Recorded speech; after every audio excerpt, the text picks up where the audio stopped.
उमर ने भी माना 2019 के बाद जम्मू कश्मीर में स्थिति सुधरी, राजौरी व पूंछ में बढ़ रही आतंकी हिंसा पर जताई चिंता।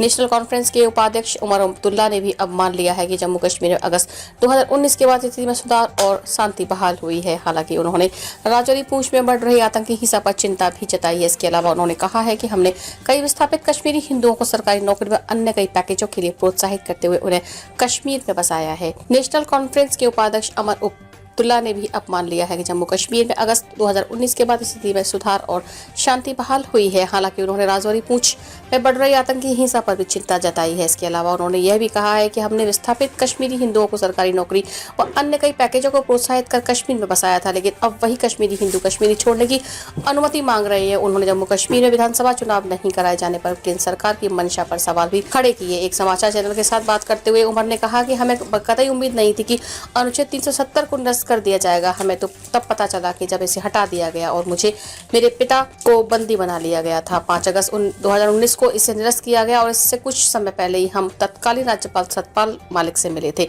उन्होंने हमें यकीन दिलाया था कि जम्मू कश्मीर की विशेष संवैधानिक स्थिति को खत्म करने की कोई योजना नहीं है, जबकि सरकार ने अनुच्छेद 370 को निरस्त करते हुए पूर्व श्री अमरनाथ की यात्रा पर आतंकी हमले की आशंका जताते हुए पर्यटकों को जम्मू कश्मीर खाली करने के लिए कह दिया था। इसके बाद टेलीफोन और इंटरनेट कनेक्टिविटी बंद कर दी गई थी। पहले की अपेक्षा शांत है घाटी।